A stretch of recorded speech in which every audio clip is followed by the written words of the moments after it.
Mummy जी, तनु की शादी की तारीख तय हो गई है। मम्मी तो 10 दिन पहले ही आने को कह रही हैं। रीत ने अपनी सास गीता जी से कहा। गीता जी, इतना क्या उछल रही हो? शादी है बहन की, कोई खजाना तो नहीं मिल गया ना?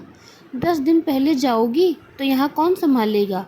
अब मेरी क्या इतनी उम्र है कि घर के काम कर सकूं?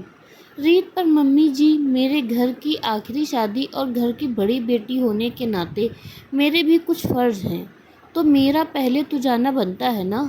गीता जी, बड़ी बेटी का फ़र्ज़ तो अच्छे से याद है तुम्हें, पर यह बात याद नहीं कि तुम इस घर की इकलौती बहू भी हो। उसके भी कितने सारे फ़र्ज़ होते हैं। मैं जब ब्याह कर आई थी तब तुम्हारे चाचा बुआ जी सब स्कूल जाते थे। मेरे आने के बाद मेरी सास ने कभी उनका कुछ नहीं किया।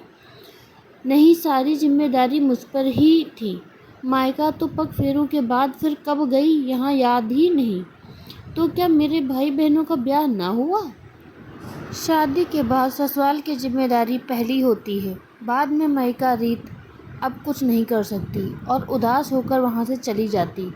रात को रीत अपने पति विषम को सारी बातें बताती है। शिवम, तुम परेशान मत हो, मैं सब संभाल लूँगा। तुम तो बस बहन की शादी में जाने की तैयारी करो और जैसा मैं कहता हूँ वैसा ही करो। रीत, पर कैसे? शिवम, वह तुम सब देखती जाओ। अगले दिन शिवम दफ्तर के लिए निकल ही रहा था, तभी उसकी माँ कहती है, बेटा आज लौटते वक्त यहाँ सारा सामान ले आना। यह कहकर शिवम को एक लिस्ट थम आने लगी।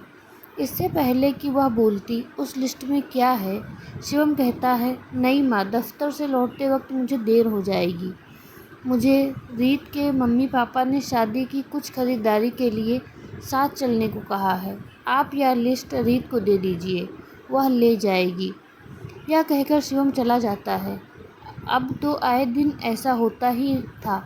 विषम दफ्तर से शॉपिंग और कुछ छुट्टी के दिन भी शादी के कामों में व्यस्त रहता था।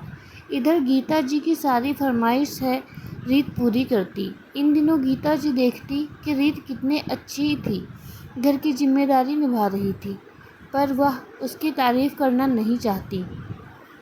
फिर एक रात सभी खाने पर बैठे हैं और सभी सुबह किसी मंदिर में दर्शन के लिए जाने वाले होते हैं।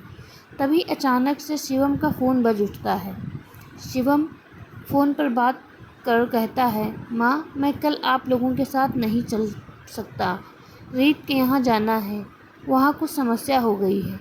शिवम के इतना कहते ही गीता जी तुनक कर कहती हैं, बेटा, कई दिनों से देख रही हूँ, बहू के घर की शादी के पीछे तो इतना भाग दौड़ कर रहा है जैसे तेरे घर पर ही शादी हो। बेटा, यहाँ के काम पर भी थोड़ा ध्यान दे। अकेली बहू क्या क्या करेगी? ससुराल के पीछे इतना बवाल हो रहा है कि अपने घर को ही भूल गया। रीत, मम्मी जी, आप ही ने तो कहा था कि शादी के बाद ससुराल की जिम्मेदारी पहले होती है। गीता जी, हाँ, पर इसका इन सब से क्या लेना देना?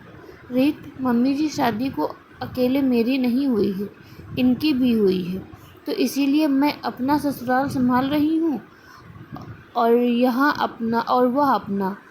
हाँ, वह बात अलग है कि इसके ससुराल में इसकी बहुत इज्जत है और मेरे ससुर जी ने मेरी कभी कदर नहीं जानी।